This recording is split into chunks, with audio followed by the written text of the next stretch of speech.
welcome back, everyone. It is my pleasure to introduce our next panel, our next session. So we have three wonderful speakers. We have Holger, we have Nina, we have Nathalie. And the way that we're going to do this particular session is to have 15 to 20 minutes of presentation, and then 3 to 5 minutes afterwards for questions specific to that particular presentation. And then at the end, for the last 15 minutes, we'll have more general questions. And I was told by our wonderful Bahak that the group at IIS have a dinner reservation. And so we absolutely need to end on time for their benefit. So I will be militant about timekeeping. All right. So I won't take any more of our time. I will let the speakers go on with their presentation. So I believe the first presentation is Holger. Ewout. I mean, we're both together, but Ewout will start.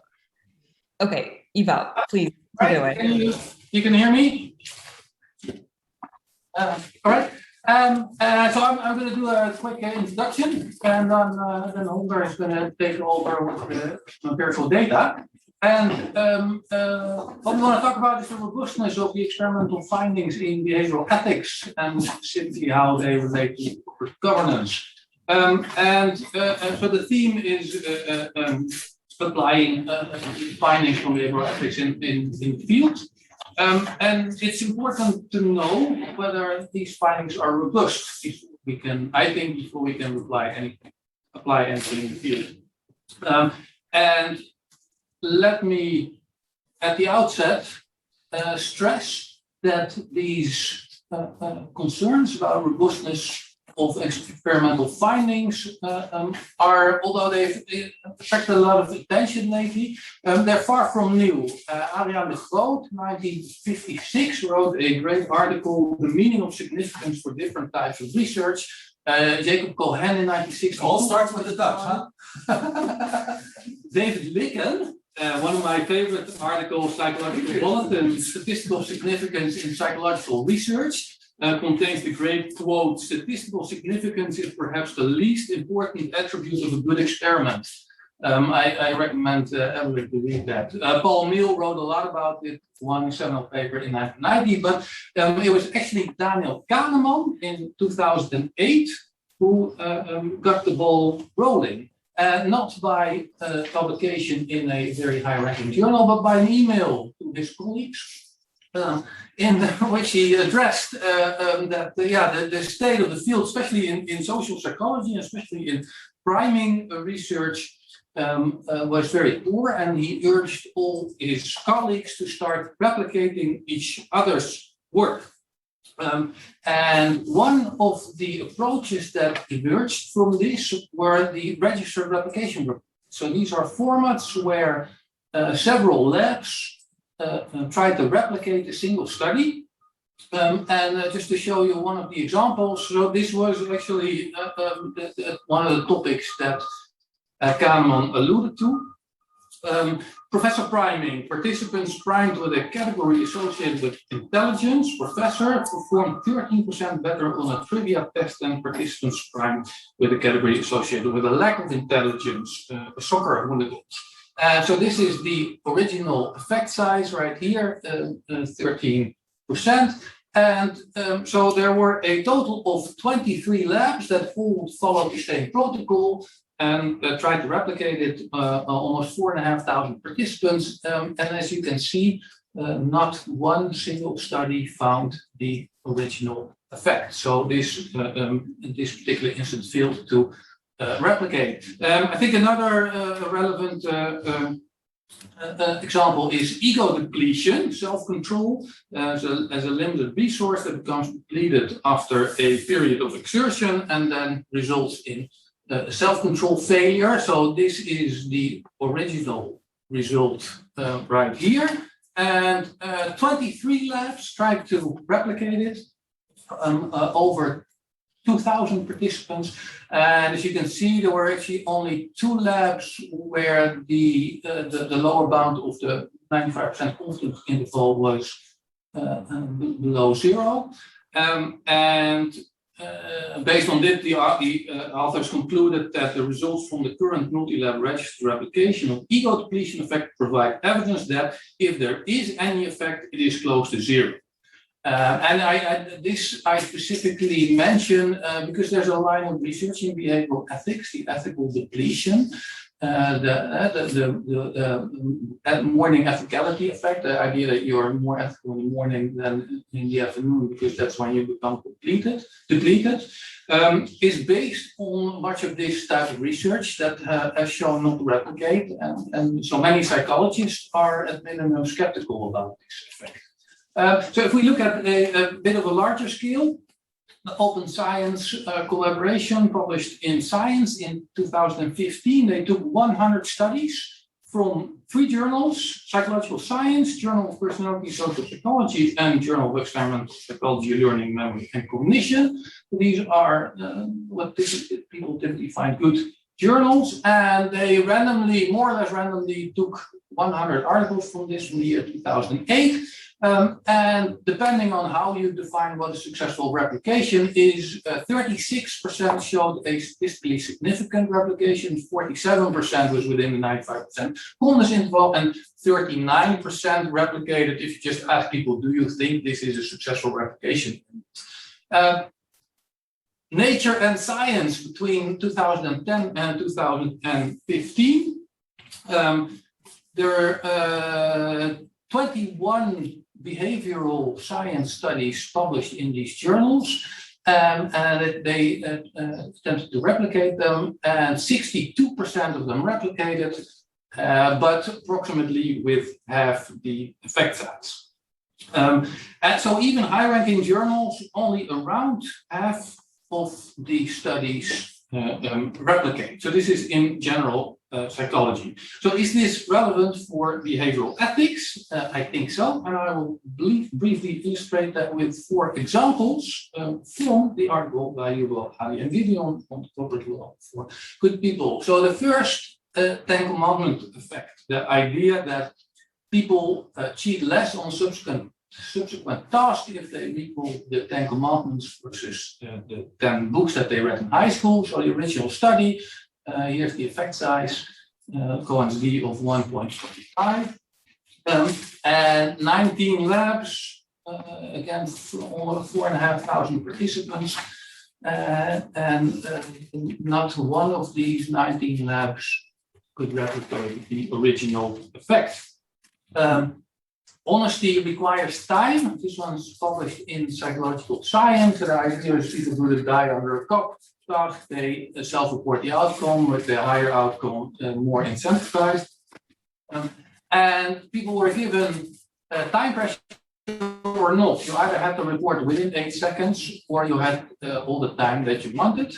And low time pressure, you would see an equal distribution between 41 and 3, 4, 6. But under high time pressure, people over-reported to 4 to 6. So under high time pressure, people cheat. This was also replicated and also published in Psychological Science. And so this is the results of the original studies, and 2 replications with 300 and 400 participants showed not the same results. And for those of you familiar with base factors, you can actually see that the evidence for the null result was quite strong, much stronger than in the original study. The 4th example, signing at the beginning, signing at the end. The idea is that you sign a proof of honest intent at the beginning, reduces dishonesty. Originally published in Proceedings of the National Academy of Sciences, and so people cheated more when they had signed at the bottom than when they had signed at the top. And recently published replication, including many of the original authors, which I think is great. So they had 6 studies, all very well powered, close to 6,000 participants. None of the 6 studies showed the original result. And finally, Land et al., the 2012 Nature publication, subjects who reach their decisions more quickly are more cooperative, and forcing subjects to decide quickly increases contribution. That one was actually part of the Nature and Science replication effort I showed earlier, and it's right here. I highlighted it in yellow in this case. If you're on the left side of one, if you have a yellow square, it's not good news because those are the studies that did not replicate. Four field replications, all four published in high-ranking journals, so psychological science, the Proceedings of National Academy of Science, Nature, and advancements in methods and materials in psychological science. So the question is, is there a reason for concern? Let me add here that I do not claim that this means by definition that the original results were false or false positives. But I do think that this is reason for concern. And this concern is shared by many others, including journal editors. And this is Steve Lindsey, the former editor of Psychological Science. And he wrote in 2015 an editorial that was largely about replication and about how we can increase the robustness of published findings. And he wrote, the troubling trio editors at Psychological Science are on the lookout for this troubling trio. Low statistical power, surprising result, and a p-value only slightly less than 0.05. That should set off an alarm bell. So our research question was, can the results in behavioral ethics pass the troubling trio test? And that's what Holger is going to try to answer. Yeah, that's setting the bar high. Hi, can you see my slides and can you hear me? Yes, yes. Yes, excellent. I am going to present data and results. Maybe before I get into the weeds, let me just say that the troubling trio has, of course, elements that one cannot determine with the data alone. You need to have some prior reasoning. So power is determined by your expected effect size. And just looking at the realized effect isn't going to tell you what your ex-ante expectation of the effect size was. And if you then have a selection bias that only the significant results get published, then the published effect sizes are going to overestimate the actual effect sizes. I mean, those are things that I maybe you are familiar with. Just wanted to put that out front because that means that we can only sort of approximate or get towards an understanding of these three elements. We can't answer them with certainty, and we definitely cannot do it for any individual study. So if any authors are in the room, don't worry, this is not about individual papers. We're not replicating anybody. We're just trying to get a sense of where this literature stands. Okay, so let me start with the data that we collected. So our sample is all experiments and papers cited in Yuval Adis and Gideon's great article from 2020, Corporate Law for Good People. This is 48 papers with 188 experiments in total. We plan to extend that also to Max's book and survey article, but we haven't gotten there yet. How do we collect the data? Our main data collection is a manual collection. For each study in each paper, we have an RA ingest the main result statistics. So of course, every paper presents a plethora of statistics for all sorts of assumption checks and so on. But the established practice in this sort of literature is to look at the main result. If a paper has, for example, 3 experiments, then for each experiment, you look at the main hypothesis. What's the main test of that hypothesis? So you have 3 experiments, 3 p-values or other statistics. We've also tried an automatic version of that. There's a fantastic module called StatCheck that automatically ingests the results from as many papers as you wish. The problem is that it doesn't distinguish between the main results and some other statistic reported. And it also tends to miss about half the papers in my experience. So we have those data. I can say something about them, but otherwise I will not actually report that today. Okay, so let me start with some study characteristics just before we get into any of the results. It's now sort of has become the norm in psychology and other social, I don't know, as in psychology and also in other fields like in economics, to be very transparent about your data, and in particular to make your data available, your raw data available. Of the 48 papers, only one paper does that. Now it's a new norm. Many of the papers are a bit older, so take all of that with lots of salt. Is the data at least tabulated? Only 3 papers fully tabulate their data. The statistics presented in the papers, are they non-parametric, which sort of avoids some issues with making functional form assumption? Only 15% of the studies do that. Are they univariate when that is possible, meaning when you have a 2-cell study with only a single treatment and a single control? That's the case for 60%, so 40% do something more complicated, perhaps unnecessarily. Reporting, do the papers report their effect size? Now that's now 2021, this is now expected of every paper in psychology. Only 29% of the papers report effect sizes, and in fact, in 57% of the studies, we could not calculate the effect size. Looking at this right now, this seems a bit large for me. So I have already said, take all of our numbers with a grain of salt, because a lot of it is still a bit hacked. We're still in the process of completing the data collection and cleaning. Anyway,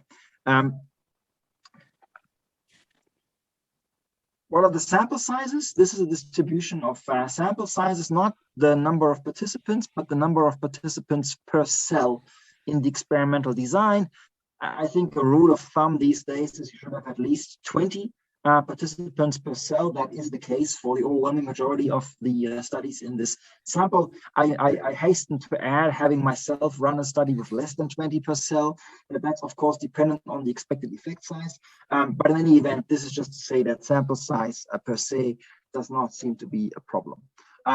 Estimated effect sizes. So to the extent we could, we either read or calculated from the paper the effect sizes, Cohen's d, which is the mean, if the difference in means between conditions scaled by the standard deviation of the sample. What you see there is like a mode around 0.2. The mean is somewhere around 0.4. That is considered moderately strong evidence in favor of a certain effect. At this point, let me make a plug-in there for something that I've often been thinking when we're discussing things, or when I read things. We tend to, I think, say, if an effect has been found in a paper, we tend to say, people do X when put in condition A. And what we tend to forget is that actually, even in the experiment, even if we believe the results as reported, it's only, let's say, if it's a 0.4 effect size, 1 out of 5 people who will do X because of having been put into condition A. So only a fraction of the participants is actually affected by the treatment. That's another way of understanding effect size. So I think a large effect size would be something like 0.8. And as you can see, there's very few papers that reach that sort of effect size. Effect size is relevant for power. When you design an experiment, the greater your effect size, the greater your power to then find this effect in the data. These are the estimated effect sizes. So, we can't now, if we now go back and calculate power from this, it's subject to all these problems that I mentioned in the beginning. But it's maybe a first warning sign that there might be issues, because the effects tend to be relatively moderate. Anyway, let me get to the p-value. So this is a distribution of the reported p-values in these papers. The first plot at the top, that's the exact p-values, meaning the p-values that were actually reported as equal. P is equal to, let's say, 0.35, and we record 0.35. The lower panel has all p-values, also those that are only reported as an inequality. For example, p is less than 0.05. We're still in the process of gathering all of the exact p-values by calculating them ourselves from the statistics that are presented in the paper.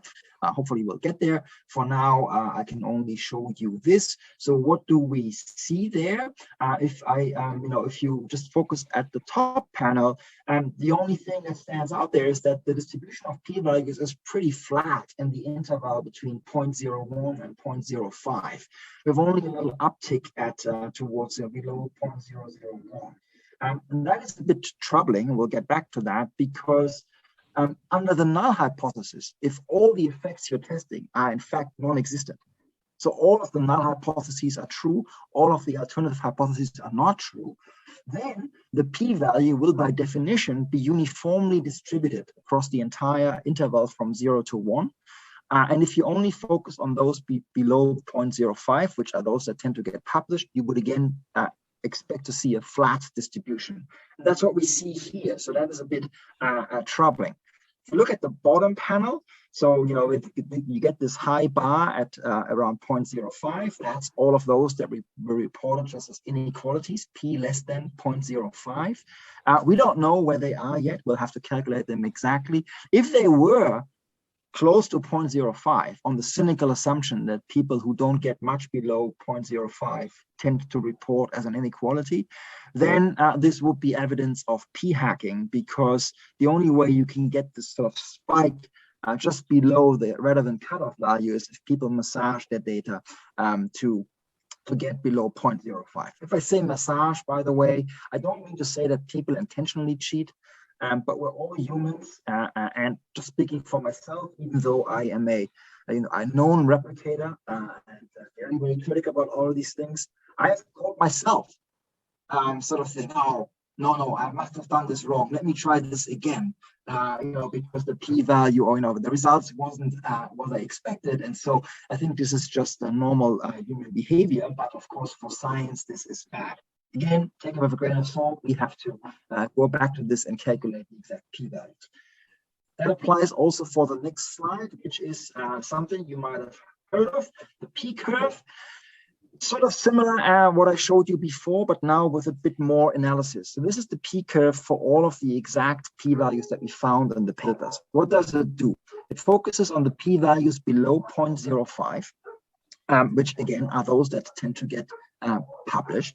And it shows you in blue the distribution of the p-values. You've already seen that in the prior slide, just with a little bit of a different cutting of the distribution. And it shows you for comparison in the dotted red line, the uniform distribution that I already mentioned, that you would expect if everything you tested, every null hypothesis that you were testing against was actually true, and all the alternatives were false. And as you see there, as I already mentioned, the actual observed p-curve is not very, very far from that uniform distribution. The green dashed line, that is what you would expect if you had 33% power in each study that you ran. And that's not a lot. I mean, the recommendation is to have 80% power. And yet our observed p-curve actually is even closer to the uniform distribution than the 33% power expectation. What does that mean? I'll spare the technical details, and the graphs, the notes at the top technically test these things. We can't reject here that all of the tested null hypotheses are true. I mean, in other words, we can't reject that we actually haven't rejected any of the null hypotheses, focusing only on the exact p-values. Now that is, in this particular case, I would say almost not fair to the literature, because even under the modern reporting guidelines, if you have a p-value below 0.001, you're supposed to report it as an inequality rather than reporting some very small number. And so if we don't look at those p-values that are below 0.001, of course, we're biasing our finding here against the literature, against something. So let me throw those back in. Let me treat the papers that have reported the p-value below 0.001 as having an exact p-value of 0.001. Then the p-curve looks like this. And now we can reject the null hypothesis that all the null hypotheses were true. We now have, it looks like better power than 33%. In fact, the best estimate of the average power in the studies in the sample is 44%.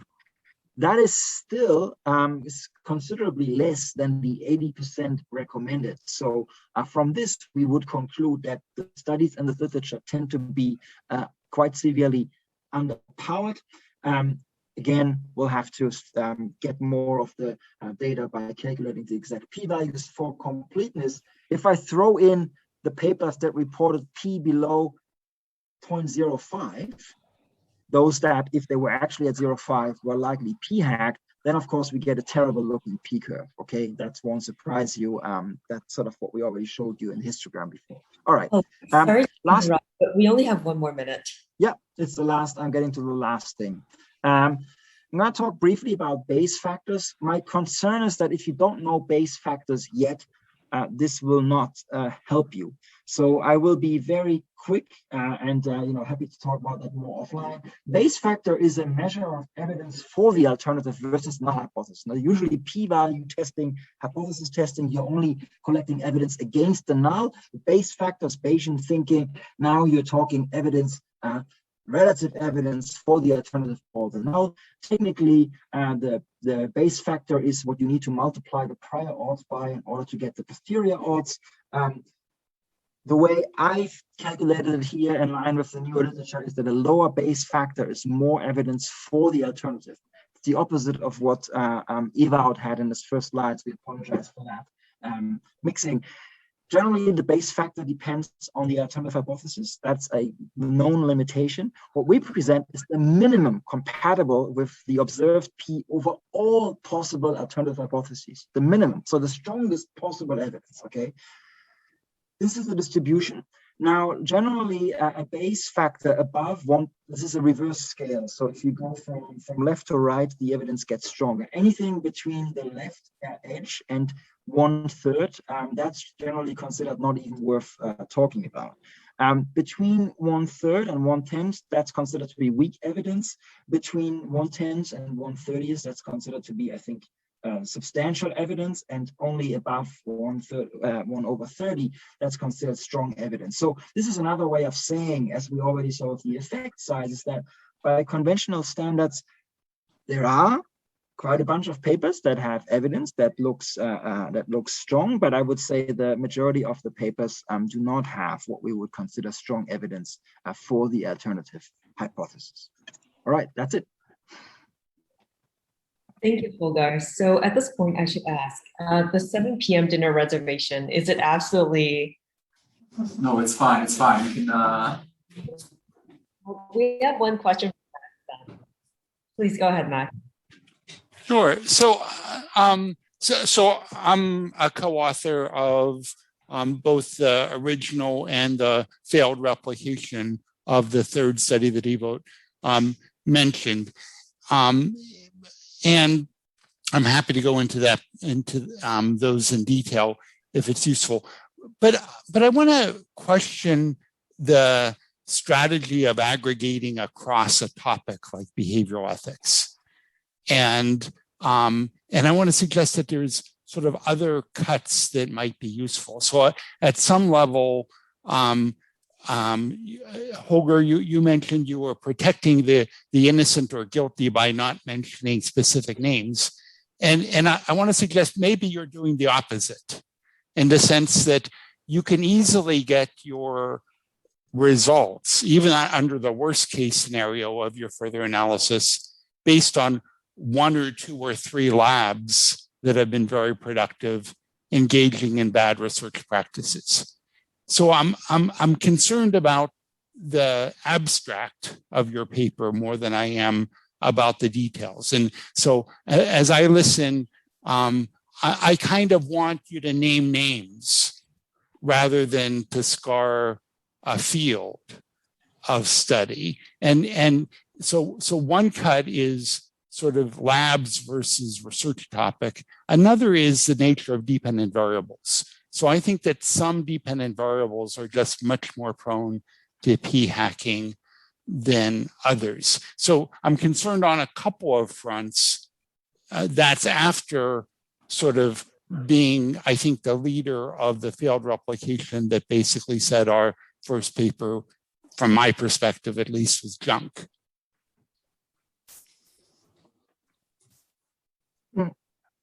So, Max, thank you. Those are extremely helpful comments, and I can only say yes. We will definitely do that. I'm completely on board with that. Ewout and I, we had an exchange actually about repeat offenders.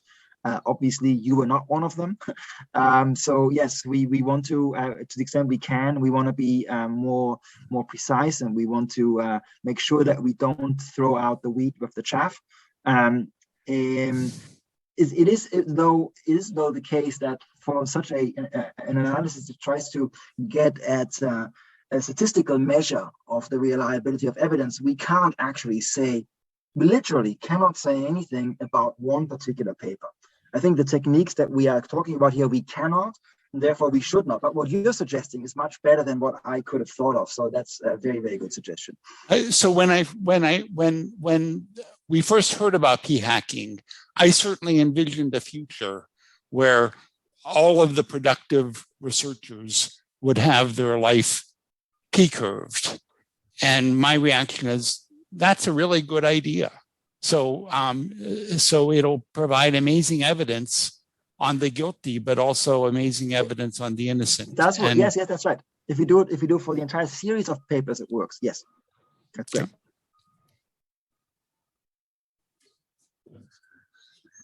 Thank you, Max. So I think this is a great point.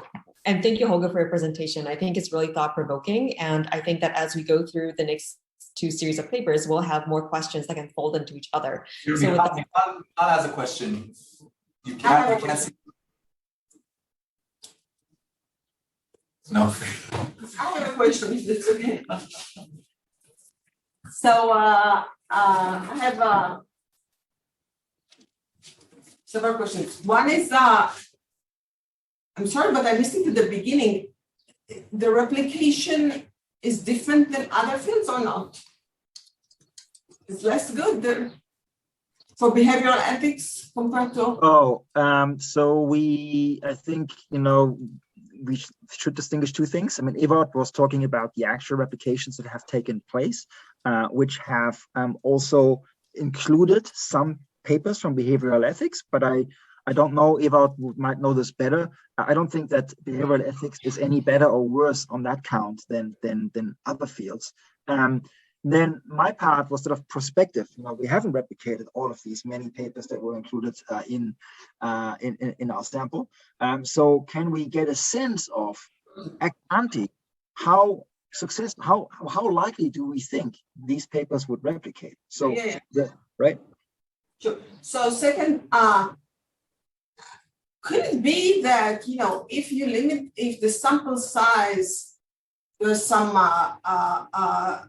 there's cost to increasing, more than what you say, the common is, the sample size is not distributed evenly. So that could create the not distribution evenly of the p-value. Because sometimes you need a larger sample to get to so let's say the researchers know that. No, it doesn't. The p-value is always uniformly distributed. It doesn't depend on the sample size. I mean, the effect size, that would be that there we're getting into there you could have a correlation with sample size simply because people will also power their studies in expectation of certain effect sizes, but not the p-value. The p-value. But Holger, if you increase the sample size, you'll have lower p-values. So you could have lower p-values. It's in the p-value. Yes, and sure. I mean, if your alternative hypothesis is true, and you increase the sample size, you would expect your p-values to become smaller. The distribution will be shifting further out. But under the null hypothesis, they will always be uniformly distributed simply because of the way that the p-value is calculated. Right, so if for technical reasons your sample size is limited, so that it's going to be very hard to get to the 0.0001 with this sample size. So then it's not, it could, I mean, if the sample size is not this, and you have constraint on the sample size, it could affect the distribution of the p-value because it's more difficult to get this 0.00001 p-value with the sample size of 40 than of 100. So I think we should take it offline, but let me just say, yes, your intuition is correct. For if you don't have continuous outcome variables, then there is a lower bound on the p-value you can have that depends on the sample size. okay, so yeah. Okay, so that's one. And so maybe the sample size is not distributed to the same. Second, I think that I'm not sure how the p-value is helpful in all of the cases of replication, because I think that some of the problem is that this in replication was that the hypotheses were formulated after some testing.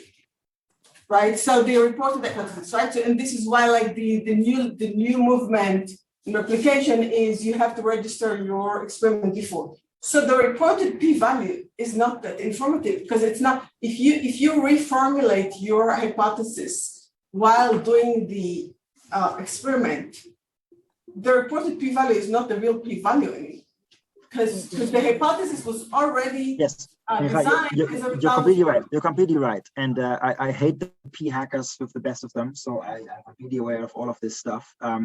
You're right, and that is what could give you this weird peak around the cutoff values. That's what you would get from exactly the kind of practices that you've described, and it's sort of cross-cutting actually with the effect of the flat distribution you would expect if the effect isn't there. I don't want to go too much into the technical details, but I will say just as a wrapper to your comment, Michael, it is completely true that anything you want to say numerically from something like a p-curve is dependent on your assumption about researcher behavior.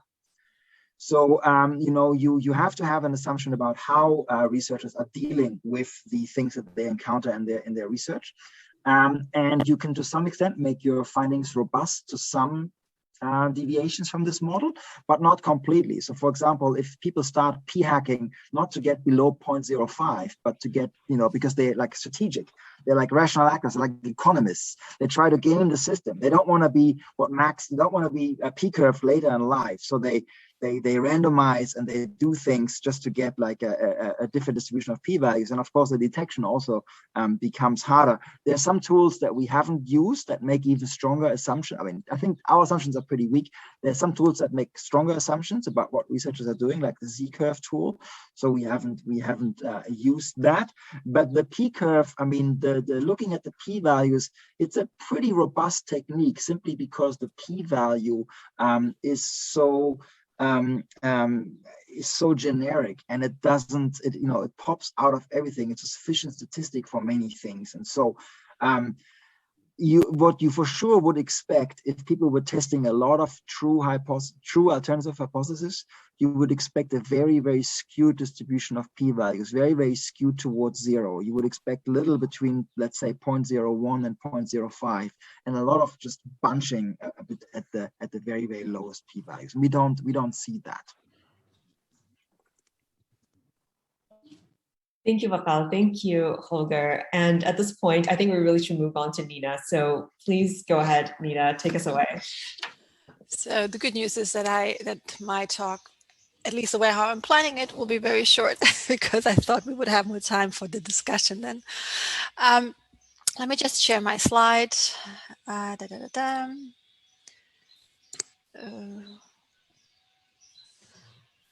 think I cannot share my slides right now. Can you make me a host? Oh, no, actually, never mind. There's a button. I just needed to increase the size of the window.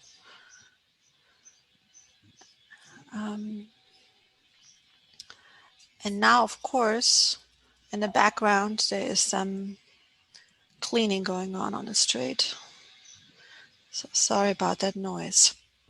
Okay, so I wanted to, since I kind of expected that we will have these wonderful presentations by the other people on this panel, I wanted to take a bit more of a higher level view as to what does it mean at the end of the day if we want to take, or if we want to try to inform policy or practitioners as behavioral ethics scientists.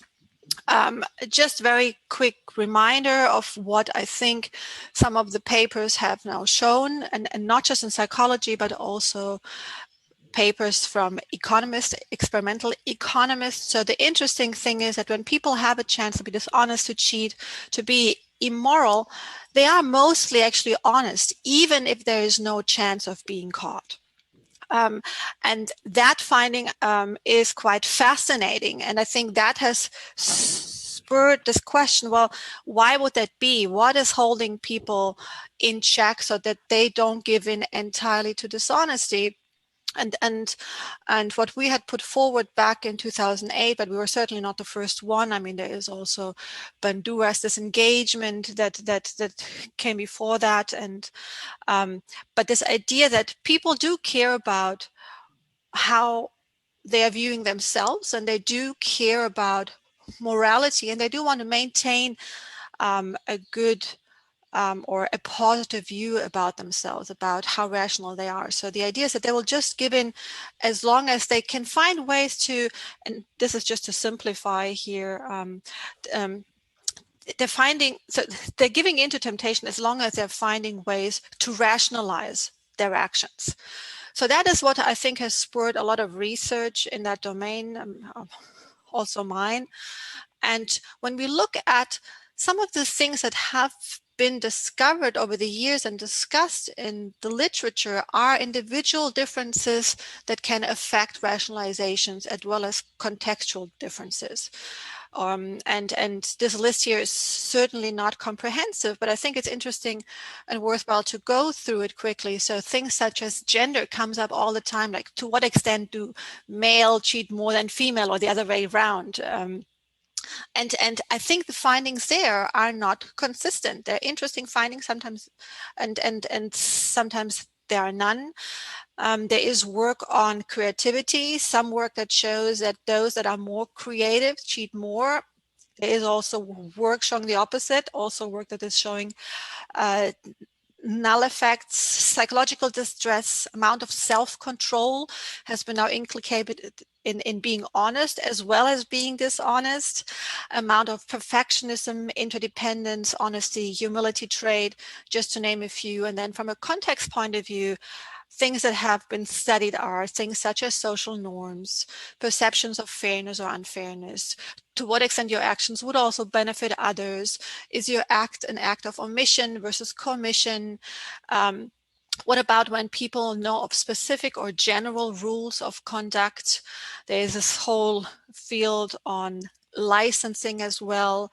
How salient are the consequences of my actions? How saliency is morality to begin with when I'm engaging in a task? How salient is myself? Because it has been, for example, shown that when people when they interact in their first language versus their second language, they feel more disconnected when they talk in their second language. So as if I'm like right now when I'm speaking in English and not in German. Honor code and pledges, their role, the location of the pledges, feelings of being observed, how much time do I have, right? So those are all things that have been implicated when we look at research, but for most of these, I would say the findings are just not consistent, right? You can find papers for, you can find papers against, and as we have heard just right now, you can find also plenty of results, maybe not so much papers, for null effects.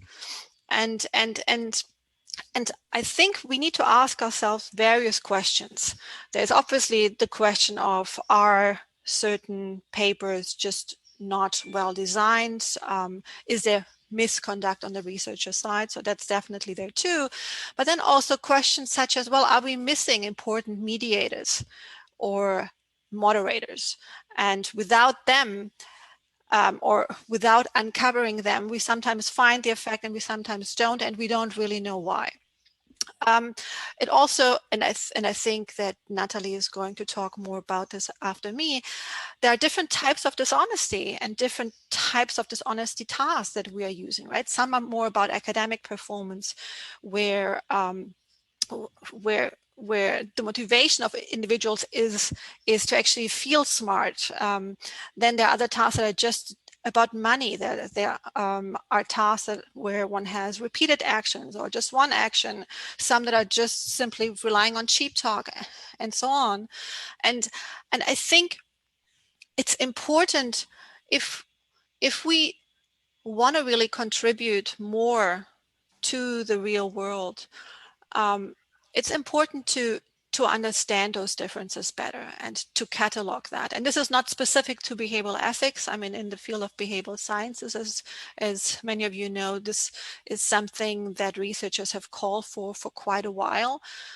And then when we think of meta-analyses, in part also what we've just heard before me, I think one of the big issues that we just haven't had those kind of standards, like for example in medicine, where you publish the result no matter what, right? Whether it's a null result or an actual result, everything comes out. But we have had a tradition where you would publish if you have an effect, and if you don't have something, you would not be able to publish, you would not be thinking of showing it anywhere. And so we have that skewed view that things always work out, and we are harming ourselves, obviously, from an academic perspective, but also then when we think of, okay, well, what is the advice that we can give to practitioners and policymakers? And then there's also issues such as, okay, there are different qualities in execution and experimental design, and is there a way to assess that and to rank papers on that so that one has an idea of whether that is an issue or not? And then also when it comes to the external validity of lab experiments, like questions such as, if I'm running something in the lab, is this really capturing the essence, simulating the essence of what I think is driving the real world behaviors? Is what I think is an immoral action actually viewed as an immoral action by the participants that are in my task? Or are they just seeing it as a game? Are they thinking, well, the researchers are deceiving me anyways, so why should I be honest? This is really not about morality, and I think this is one of the concerns that economists often have, right? When they say, well, we don't want to have a lab where we deceive people.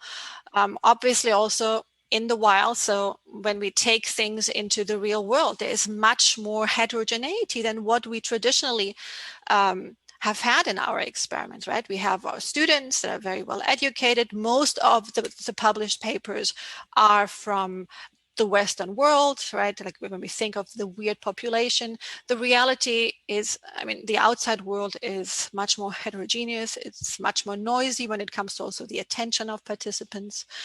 And then there's something that is called the cultural context. So I'm not a cultural researcher, so I don't know much about it, but it seems to me that as we try to take things from the lab to the field, this is becoming more and more important. And that's why I think, at least for where we are right now, I think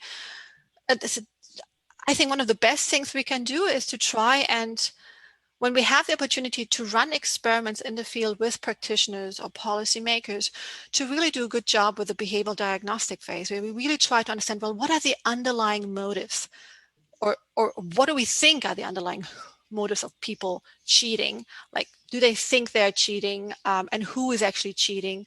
And we also need to try, and this is obviously wishful thinking to some extent, because we don't necessarily have all the control, but it would be so important to try and get better data. What I mean there is more fine-grained, more complete, also more longer term, and also have a wider net of dependent variables as well as independent variables. And just to show you some examples that sparked that, on top of what we have heard and what I know Nathalie is also going to talk about. So a while ago, the US White House SBT adopted this idea of introducing a digital signature at the beginning, before self-reporting sales by vendors of goods and services to the federal government. And in the report at that time, they said, this worked out really well. We collected an additional 1.6 million in fees within a single quarter as a result of the box. And that is a really, really nice finding. But then I was in another talk of someone, of an academic who was able to access more of the data from, I don't know whether from the SBST or from the GSA, and they found that there was no more of effects. I don't know whether that was immediately in the next month or immediately in the next quarter, but it seemed it was more or less of a one-time effect, and then it was gone. What does that mean? We don't know, right? So I think this is a missed opportunity to find out more. Then when we look at this paper by Cohn and others that was published in Science in 2019, which was a phenomenal study where they left a wallet with money or no money inside at different places outside in the real world in all these countries that you see on this graph. And they looked at, well, how many people would return the wallet? So you have here on the x-axis the reporting rate. And you see here, it's a huge difference between the countries. So you have a country like Switzerland with an over 70% reporting rate. And then you have at the lower end, you have China with a reporting rate of around 10 to 20%, right? So cultural differences are really important. And I understand that it's really hard to do. I mean, this is also one of the challenges that I find myself in, because you need access, you need the money in particular, because we try to make things incentive compatible. But one thing that is almost consistent across the board is, however, that once money was in that wallet, people were more likely to return it. And that's a really interesting finding, and it seems to be very consistent. And it goes again back to that initial takeaway from the literature so far, that people are honest even when there isn't even any cost, or when the benefits of being dishonest are so high. Another one that I find interesting is this paper by Simone Gechter and Schulz from 2016, where they where they showed the countries by how prevalent rule violation is around the world, and they find that the higher the prevalence of rule violation is, the more people cheat. And now the interesting thing here is, like, when you look, for example, at Russia, you see here that it's in orange, so it's a relatively high prevalence of rule violation. So you would think, oh my God, so people cheat quite a bit. And China is actually more on the green side, so it's actually better. There are less rule violations, so people would cheat less. But then when you go back to the findings, here you actually see that Russia is somewhere in the middle, while China is actually at the bottom, so showing the opposite. And it may be in part because of the underlying task that is used to measure dishonesty is a very different one. Here's about the return of a wallet, and here actually I think they used the typical type of labs experiments, like a dye in the cup, but I have to go back and check, and I'm sorry, but I'm sure that one of you in this conference actually know. And this one I just saw actually this morning in my mailbox, which I find also fascinating in that context. It's a paper that just came out, as you can see here, 14th of May, published online. It's about the cultural and psychological variables predicting academic dishonesty, and that this did this cross-sectional study in 9 countries, really, really diverse countries.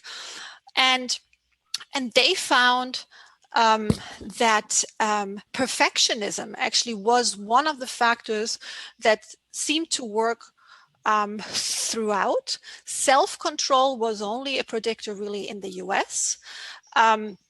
They found that the model that they came up with had a very good fit in 6 of the 9 countries, but not in 3. And the 3 were Italy, India, and Peru. And they also found that, for example, in Ghana, one of the factors that was predictive of academic dishonesty was psychological distress. So there are these differences that I think we as academics just have not paid much attention to. And I think we do need to start doing that if we think, or if we want to give more meaningful and generalizable recommendations. And just one final example in that same vein, this is one experiment that I have run with my former World Bank team. So this is about taxpayers who have not paid their taxes.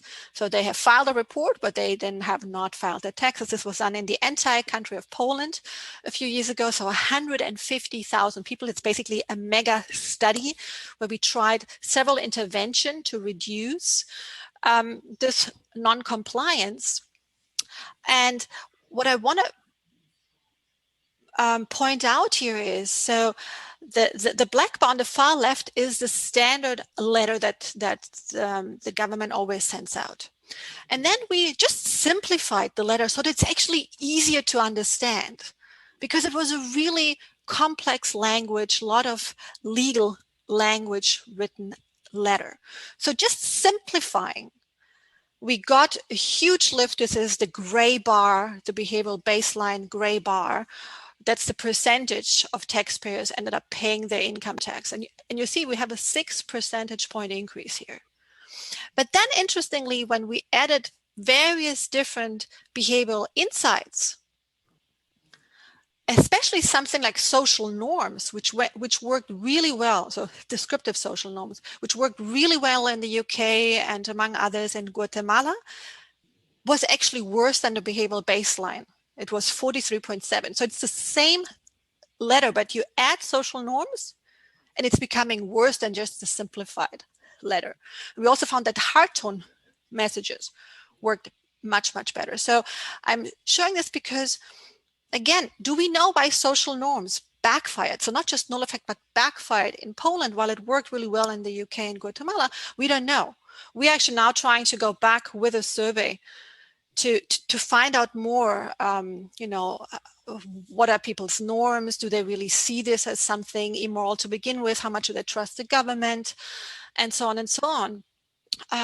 But I will stop here and aside from the things that I pointed out or emphasized, I do think also as we try to really help practitioners and policymakers, I think we also need to be careful and responsible and ethical in how we are doing this.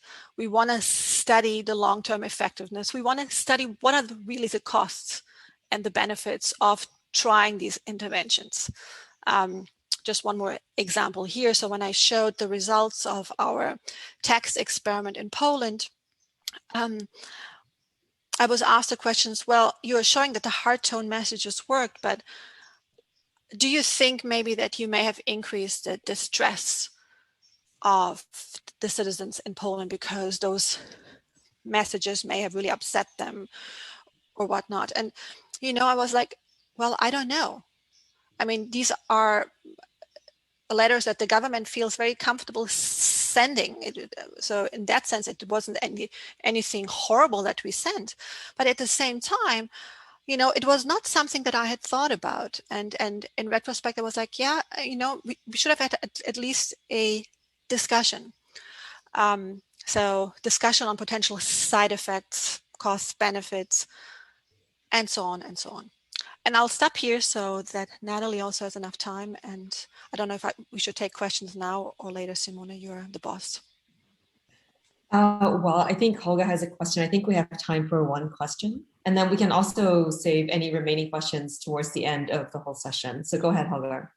I'll try to make it super quick. This is fascinating. And I'm just wondering whether you would agree with the following statement.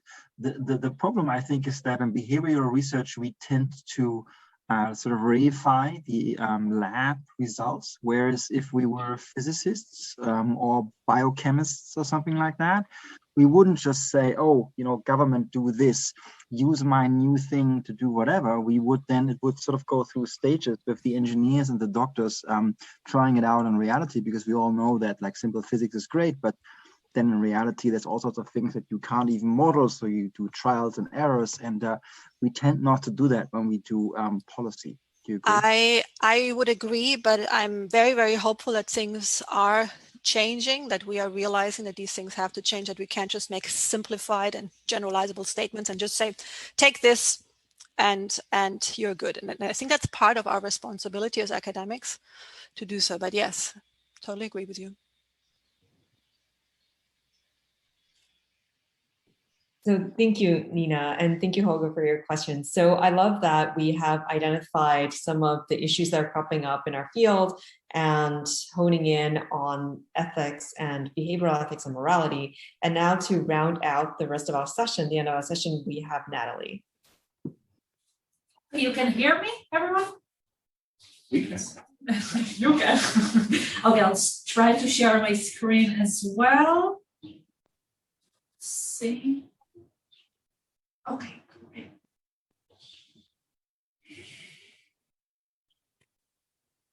Okay, so I think my talk will follow relatively nicely on Nina's talk, and I'll try to present you maybe some possible creative solutions to overcome the external validity problem of behavioral ethics.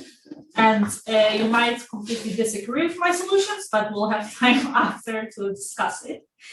So maybe just for a small intro, because about actually what is behavioral ethics, because I think that until now we didn't really say anything about that. So very simply said, behavioral ethics is a relatively new field in which we like to study why people make the ethical and the unethical decisions that they do. So it's actually a field that arose from a combination of different fields, such as psychology, cognitive science, but also behavioral economics. And it's actually the first from traditional philosophy in which we focus on how people ought to behave. But instead, behavioral ethics really likes to study why people behave the way they do.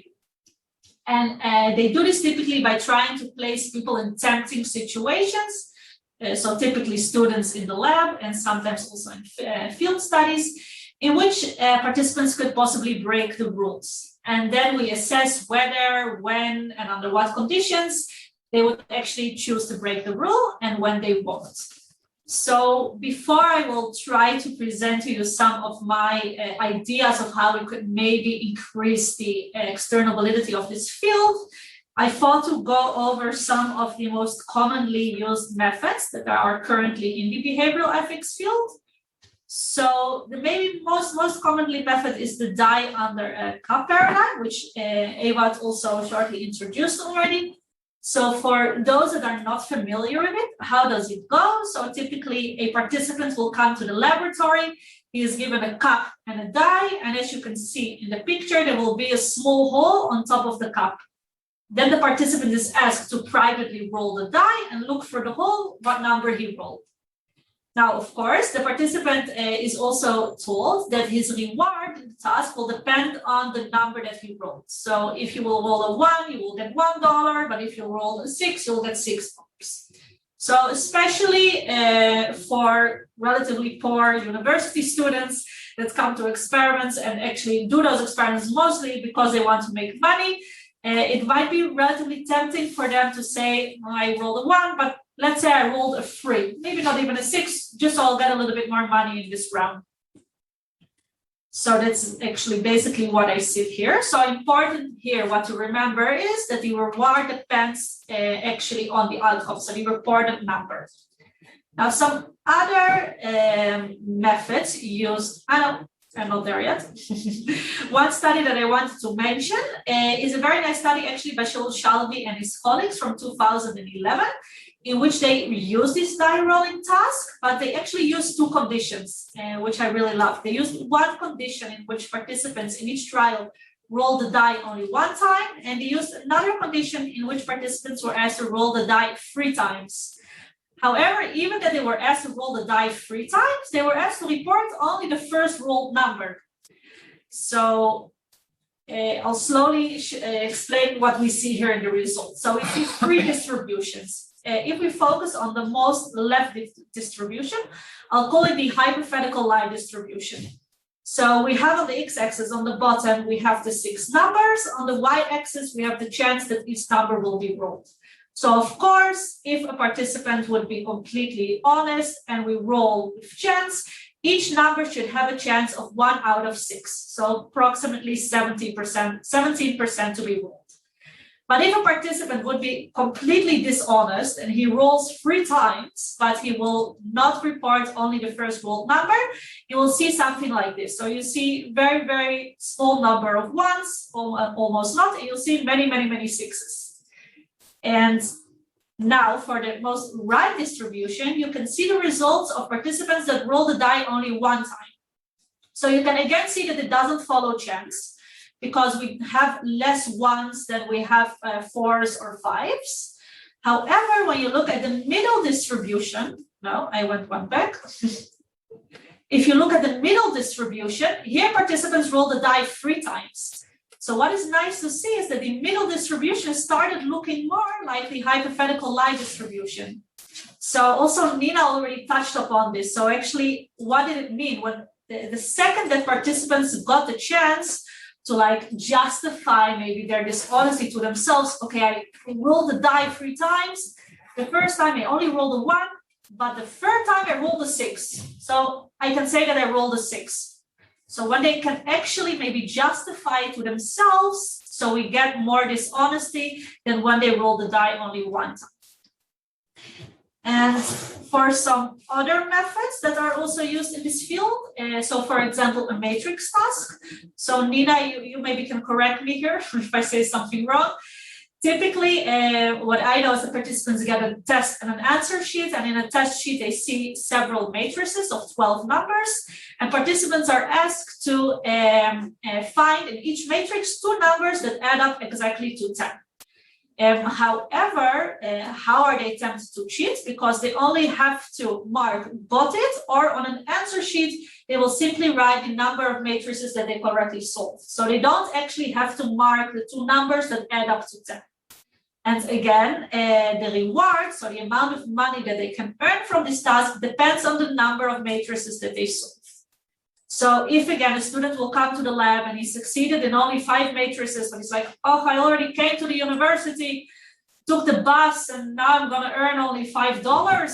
Let's say that I solved 10 matrices in that case. So that's how they try to tempt them to cheat in this task. And another task that is relatively similar is a word jumbles task.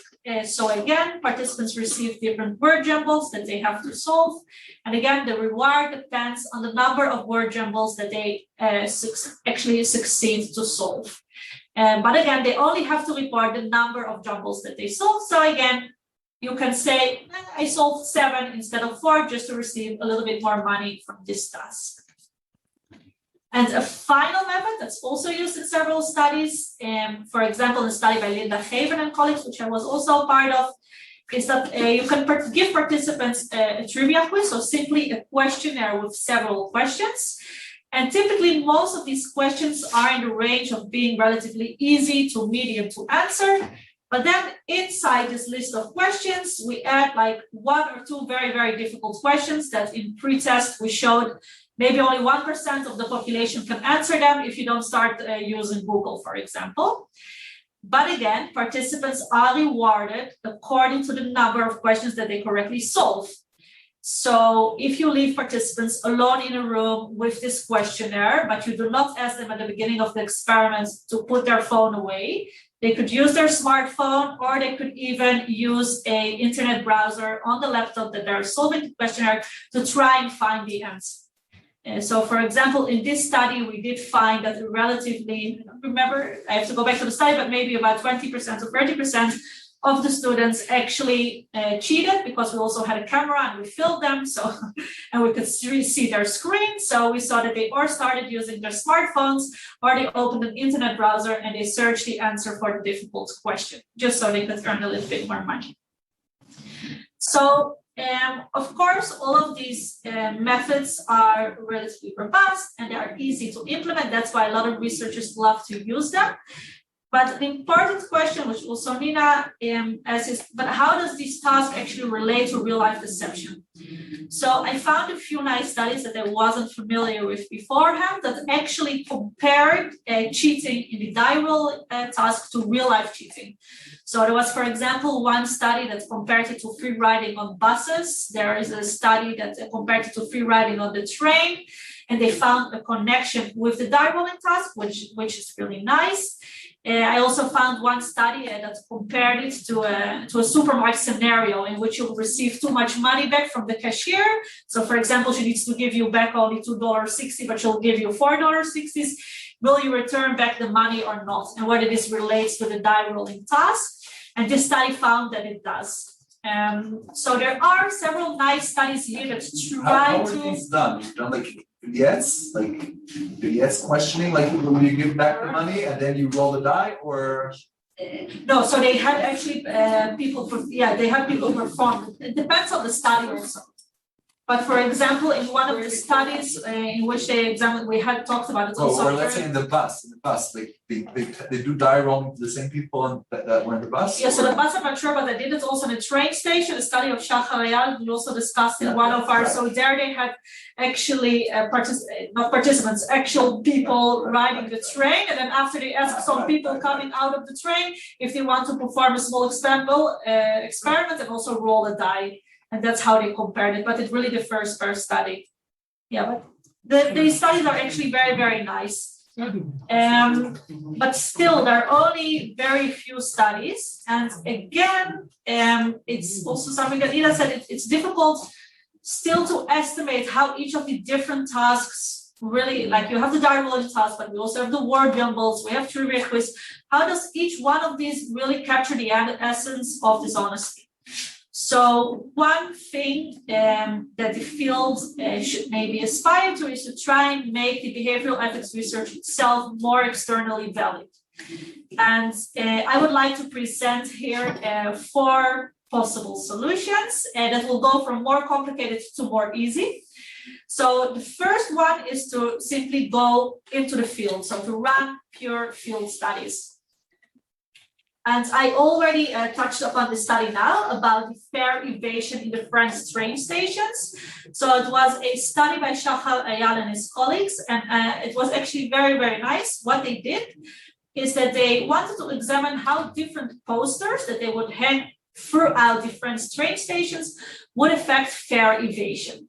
So they used 2 different types of posters. They used one poster in which the poster only included a set of pouring eyes, as you can see here. And in another poster, they included a set of pouring eyes, but also with a social norm message. So here it says in French, but it said something like, in this train station, we know that 90% of people will pay for their train ticket. So what they did is that they hang these posters in the stations for approximately 2 weeks, and then they collaborated together with the French train officials, and they examined whether these posters actually changed the fare evasion rate in these stations. And what they found is that only a poster of pouring eyes doesn't change anything, but if you add a message indicating how many people actually pay for their tickets in this train station, it did reduce fare evasion. So I think the study is very meaningful, and it also shows how a very simple manipulation like hanging posters throughout the train station can reduce dishonesty. However, I also know from the authors that it was a very challenging study to run. It requires a lot of organization, talking to the train stations, being allowed to hang the posters, cooperation of people checking the actual tickets to examine what is the actual fare evasion rate. So it's not just the money, but it's the entire situation around it that will make it very, very difficult to run this type of studies. And not every researcher has the capability to do so. So I therefore started thinking whether there are, if we stay in the role of field studies, whether there are maybe more easy field studies that can be run. And I thought of my time at the Hebrew University, in which I remember that in a certain time, the university decided to open a self-service coffee station in one of the most busy hallways of the university. And there was no control on it. There was no one sitting next to it to check whether people were putting money for their coffee. But they hang a small poster that said, just put inside 2 shekels and then you can make your own coffee or your own tea. So, of course, this creates the perfect situation for behavioral ethics and psychology researchers to examine real life dishonesty, because I even remember that when I was at the university at that time, students saying, oh, yes, we can just make a coffee. Oh, I don't have shekels now. After I'll pay for it, but I don't really do. So it also gives you actually many opportunities to play with it, hang different posters, implement different manipulations, just to see how it could possibly affect dishonesty in this case, to see whether it can reduce the amount of students actually not paying for their coffee or tea when they make it. But still, it's a field study, it's field conditions. It's not simply bringing participants one by one to the laboratory, which is of course more simple. So for my third solution, I thought to go back to the lab, but try to run a study in the lab that is maybe more externally valid. So I got inspiration from the concealed information test literature, which is my most of my background, where I come from. And in this research, usually what we do is that we let participants perform a mock crime, which is a type of fake or hypothetical crime. So students, for example, will come to the laboratory and then we give them very deliberate instructions about how to perform a crime. So for example, we tell them now go through the hallway, go to the left, down the stairs, to the right, and then you see many offices. You have to find the office of a certain professor with this name, and then they have to pass all the names of the doors and find the correct office. We typically also give them a key. We tell them with this key, you can open the door. They open the door, they enter, and then we tell them now you have to steal several items. So they have to steal some money, they have to steal some jewelry or something else. So what we typically do in our field is that participants, I think 99% of the participants that I know, they didn't have a problem to perform the fake crime. There were a few that morally said they couldn't do it and they stopped the experiment, but almost everyone does it. So they perform the crime, they bring the items back to the laboratory, and then we perform on them a type of polygraph test. But if behavioral ethics would maybe want to adopt this method, something that I thought about is maybe we can try to tempt participants to perform a real crime while they are performing the hypothetical crime.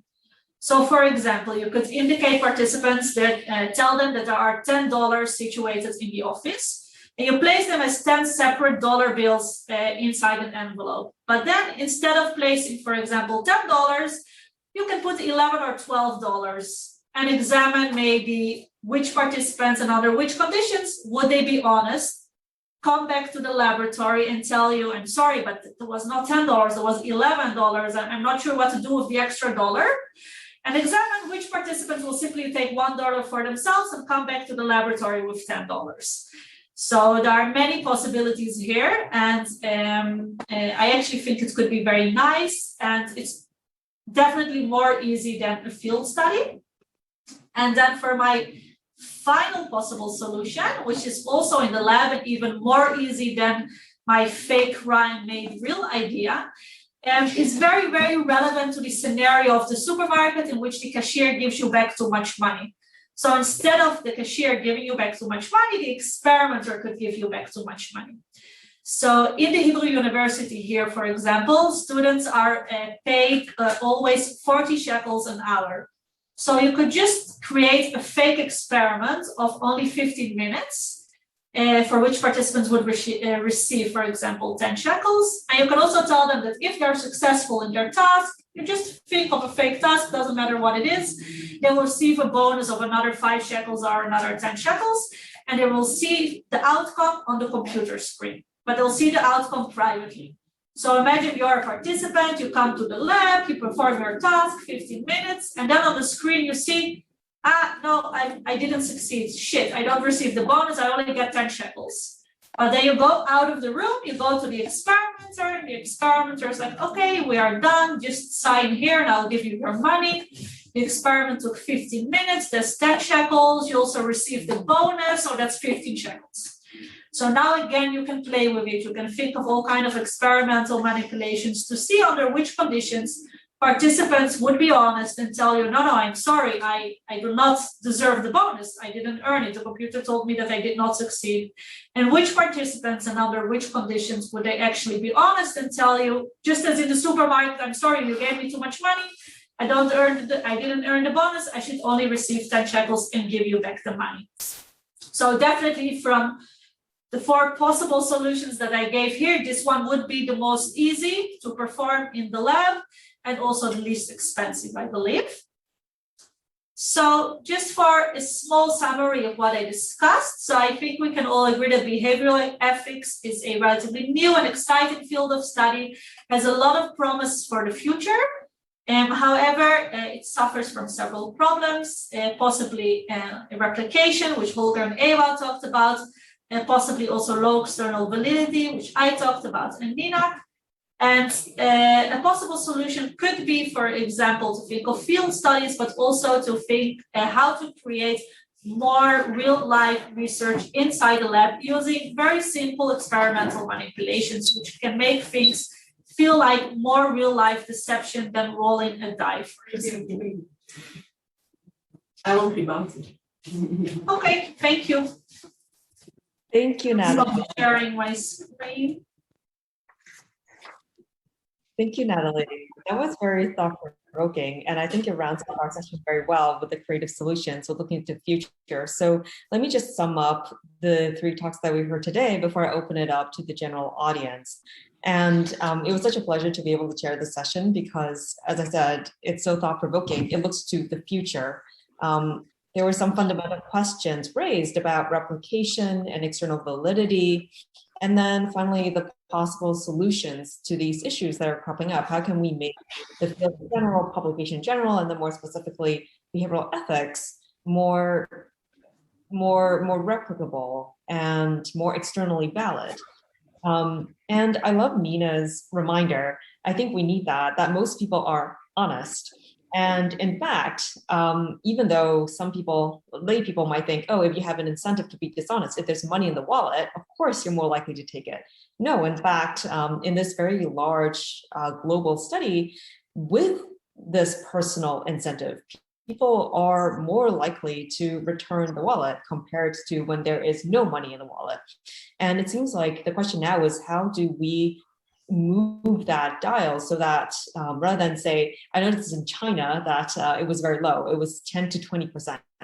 For example, in there, right? How can we move the dial so that people are more honest, so that people are more willing to go out of their way to return a wallet, whether or not there's money in there? And when we were talking about the lab versus the field studies, what really cropped up in my mind were the words of Jeff Edwards, who taught us statistics and methodology when I was a PhD student. And one of the things that he suggested was, well, the beauty of lab experiments, yes, it might be impoverished and it might be a little bit artificial, but oftentimes we look to lab studies to figure out how to change our external environment, similar to nudges, right? How do we use these findings to change our external environment so that we can become more ethical? Of course, as Nina raised in the chat, that also requires lab experiments to have robust findings and to be replicated for us to be certain that the results hold.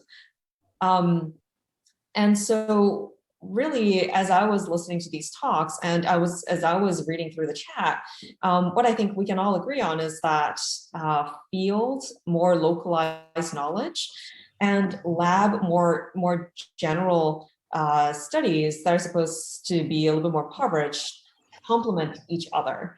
And that when we have both of these kinds of studies, we can be more certain about what human behavior is like and what can be changed.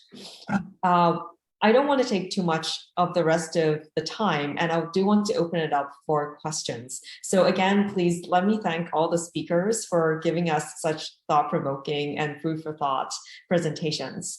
And if anyone would like to ask a question, please feel free to raise your hand and I will call on you.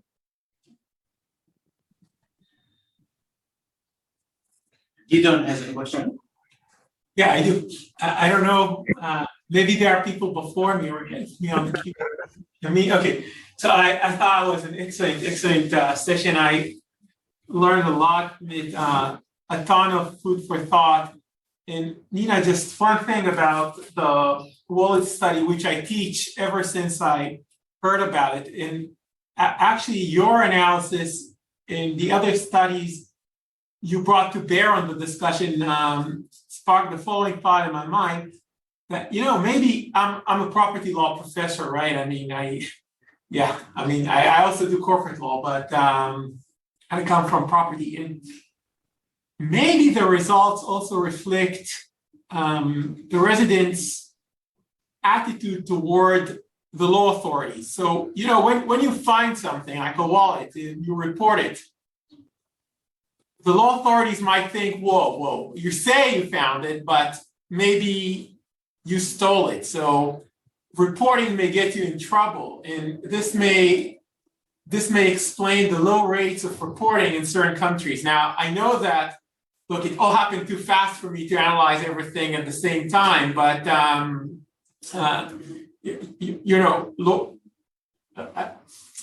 levels of, let's say, respect for law do not necessarily tell us the whole story about the legal system in a certain country. So just another thing to put on the table. Yeah, I totally agree. There's so much when it comes to the context that we really don't know. Because we need to measure it, but that also means that we need to think of, well, what should we measure to begin with that could have an effect. But yeah, I'm there with you. I would think that matters too. And Gideon, I wonder if that has anything to do with general trust in the community. That I'm reminded of a hospital study in which on the surface, teams that trust each other are more likely to have made mistakes. And it turns out that it's more to do with the reporting. People feel psychologically safe.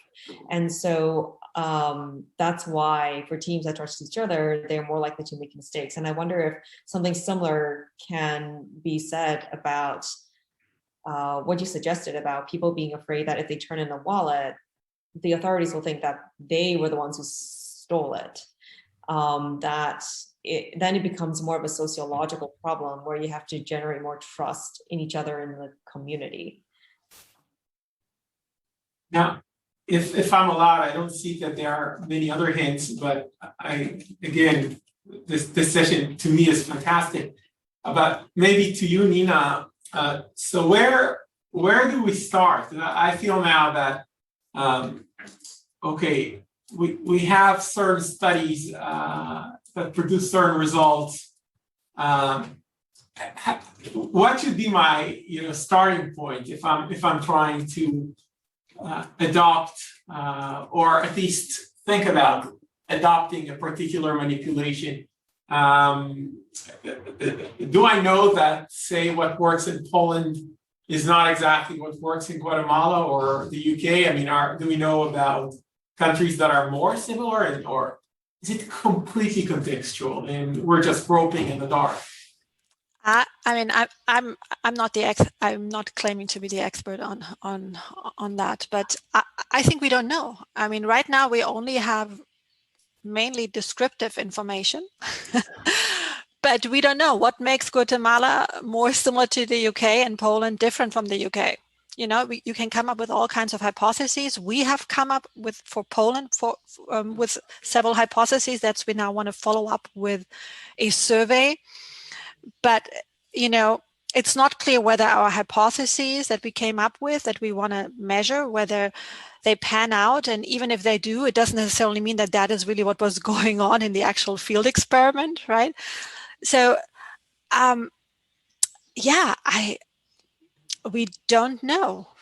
In an ideal world, right? You would like to run the same study in several countries, and also at that same time try to capture as many of the variables that you think could have an effect. But then you're kind of fishing for results, and you're doomed to find something. And how meaningful is that? But that's why I also think that what Simone said at the end of the day, lab and field experiments really need each other. Yeah, and that's why I also put on that one slide that I feel it's also important when we go into a field to not just take something that has worked and just apply, but actually do a little bit of thinking and try to understand, okay, well, what is the context of this community or the country in which I'm doing this now? But it is not very, I cannot really give you step-by-step instructions of what you should be actually asking. So, but if we are relying on intuition, that's also not great, right? As academics, we are trying to not have just intuitions guide us. So I find it a fascinating topic to discuss and would love to hear some other people's thoughts here.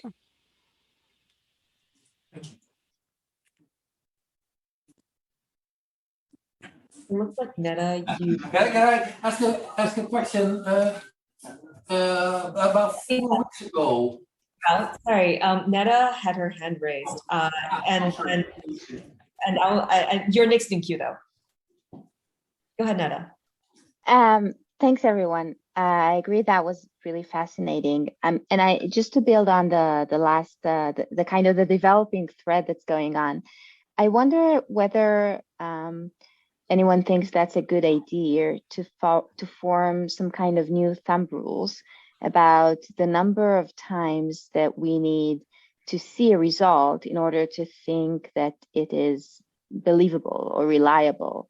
So say a number of replications. Can we set a number of replications needed for a result to be found time and time again in order for us to believe the result? Not believe in the sense of believe the researchers, of course, but to rely on it, for example, for policy making.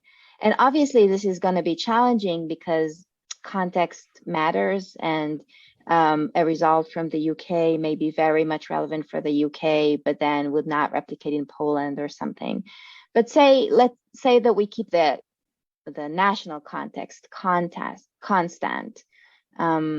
Is that a good idea to make progress? Because when I'm thinking of all of what I've learned in this panel together, it seems that the barrier for researchers to do research relevant for policy making is really, really high. Maybe that's exactly how it should be, but how do we create a positive vision for how to move forward? That's what I'm asking. If I may also just add to that, and so I'm not responding, I just want to add, as researchers, we want to publish things, right? That's our bread and butter. So we need to also get journals and good journals to be willing to publish a paper that has replications from something when maybe just changing the context and doing it in a different country or whatnot. And I think we are not there yet. I mean, there is that issue too. Like, even if we have a rule of thumb, like, can we even generate as many replications that are published just because other journals willing to accept those?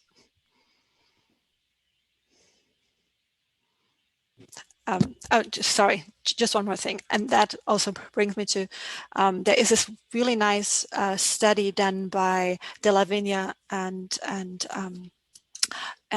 Elizabeth Linos, right, on behavioral insights interventions, where they compared the effect sizes from academic papers to effect sizes when they used all the repository from the behavioral insights team that just publishes things in their own report and on their website, so that they don't think about the academic publication part, right? And it was a huge, huge difference. They had null effects. The effect sizes were half the size.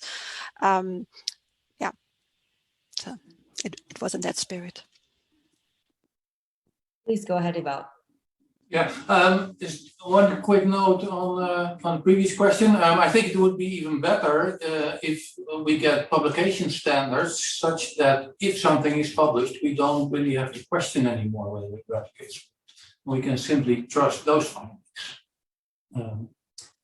The question I wanted to ask was about 4 weeks ago, a paper came out in Psychological Science. It was from China, and it was on academic cheating. And what they did was they gave students on a real exam questions that were nearly impossible to answer. And means if students correctly answered those questions, that meant that they were cheating. And that's a type of paradigm that I would in Maastricht never get beyond our IRB. And I know because I actually tried, I discussed this, and there's no way that would pass IRB. And so my question is, should we maybe outsource all our research to countries that have lower Together with the IRB garbage. standards? The CIA has been doing this With success or not? outsourcing interrogations that are difficult to do in the US. Why outsource the research? You can outsource the researcher. Oh my God. Go ahead, Holger. I actually know a very famous researcher, which for obvious reasons I cannot name, who gave up an academic post in order to do the research that this researcher deemed to be important for the field. Can't say more, obviously. It's not me. But I mean, the quick answer is I think we should just abolish the IRB. I think the IRB is the stupidest thing ever invented. There's no objective reason to have an IRB. We should all be pushing back against it wherever we can. And I mean, until that happens, of course, we have to live with it, but it makes zero sense. Private companies are running all these experiments all the time. So yeah, I wouldn't go to China, so that's not a good idea. Turkey is better, no? Halfway. That's why.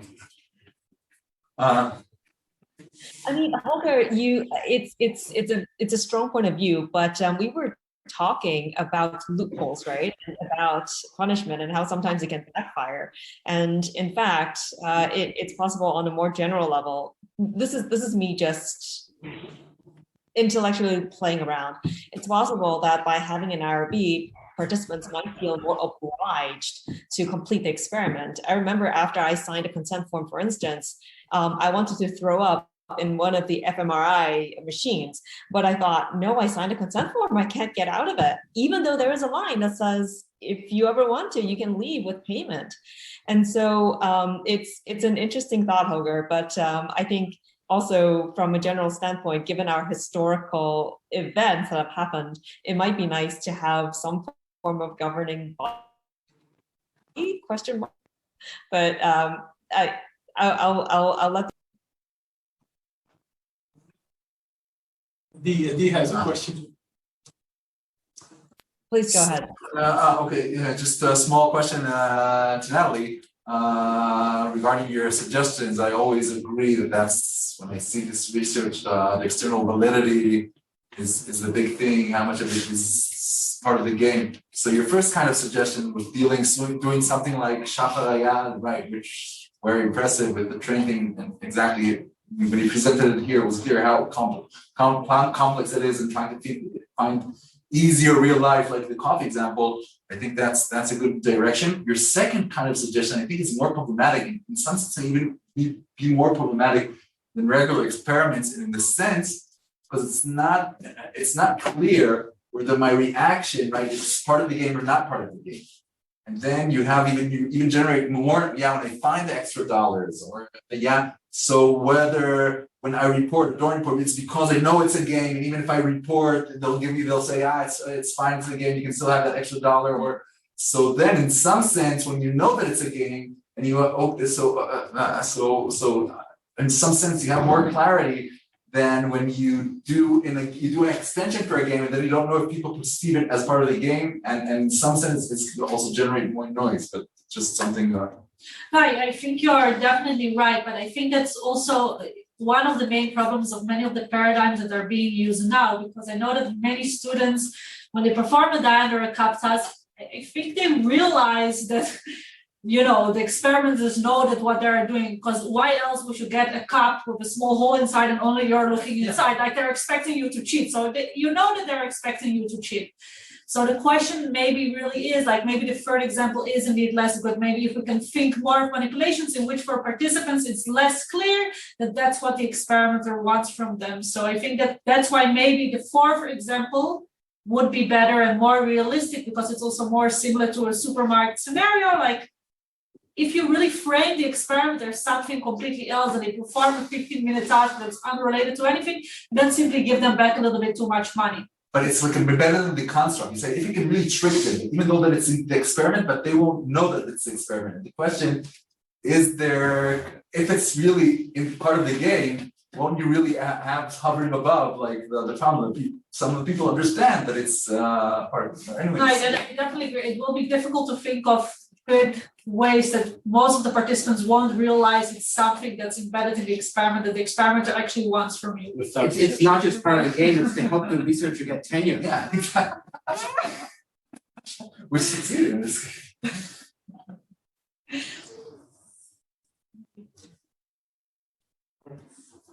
Simone, I think I also noticed that it is way past dinner time for the group in Israel. And when people are hungry, they get hangry, and I don't want anyone to get hangry. They might be more likely to behave unethically, and we don't want that. So with that, I think I will close. It's true for Poland. In Israel, people get happier when they're hungry. It's completely a mixture. Well, if I had the amazing food in Israel as I do here, I would be as happy too. I would be hungry and then looking forward to all the wonderful food I would be able to have.